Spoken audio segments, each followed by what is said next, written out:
It's Monday, November 24th, 2025. Welcome to the Still Report. Number 4839 is MTG and anti-Semite. Good evening. I'm still reporting on the dust-up between MTG and Trump. What's behind the schism between Marjorie Taylor Greene and President Trump that has led to Greene to announce her retirement from Congress effective January 5th, 2016? According to a recent analysis of congressional voting records and public pronouncements, Representative Greene has emerged as one of only two Republican House members consistently taking positions critical of Israel, particularly amid the ongoing Israel-Hamas war and Gaza humanitarian crisis. This places her in a small vocal faction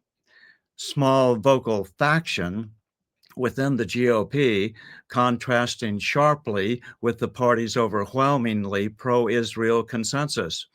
That is near unanimous support for aid packages and resolutions affirming Israel's right to exist.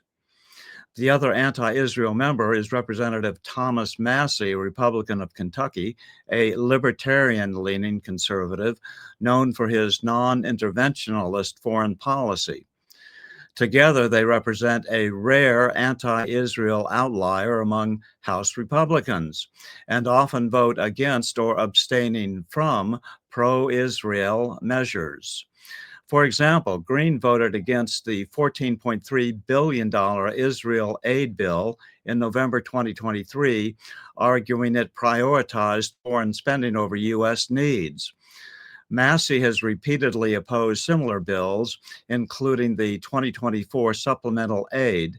In contrast, over 400 House members, bipartisan, supported both of these. Last July, Greene became the first Republican to publicly call the Gaza situation a genocide and a humanitarian crisis, stating, October 7th in Israel was horrific, but so is the genocide in Gaza. This drew backlash from pro-Israel groups and fellow Republicans. Massie has echoed similar sentiments, criticizing U.S. arms transfers to Israel. Massie and Greene form the core of this tiny anti-interventionist bloc, often clashing with leadership on foreign policy. Their views have brought them primary threats and censor attempts. For comparison, Democrats have far more vocal anti-Israel voices. The Squad, including Talab, Ilhan Omar, Cori Bush, and others, have introduced bills to condition or block arms to Israel in 2025.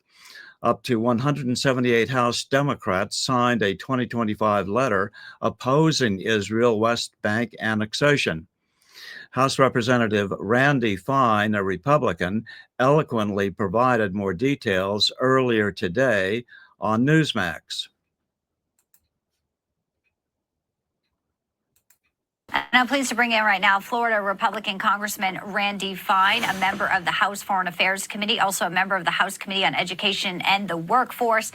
Congressman Fine, a pleasure to have you. Before we get to some of the breaking news with the Department of War and that video posted by the Senate, I do want to ask you your reaction to Marjorie Taylor Greene, obviously announcing her resignation. President Trump today put out a Truth Social post, and he is commending Republican Tennessee Congressman Tim Burchett for what he said and how he described it. He says his take on Marjorie Taylor Brown was 100% perfecto. One of the things Congressman Burchett, your colleague, mentioned was that he thought MTG was upset about President Trump's. She was mad about his embrace of Israel. Your reaction? We know it's a very slim margin in the House. Every seat counts. Well, look, as one of 4 Jewish Republicans in the U.S. House, I was thrilled to see her go. Marjorie's an anti-Semite. She's one of 2 we have in our caucus. And I feel very strongly that if we don't squash this disease in our caucus right now, we will end up with like the Democrats have. No society in the history of the world that has embraced anti-Semitism has survived. And I think the Republican Party is the only thing that stands between us and that sort of dark type of history. All right, well, there's big issues today. We go to our next subject, breaking a short time ago. Okay, that's all for today on our first attempt using StreamYard, and we'll see you tomorrow at noon. Bye.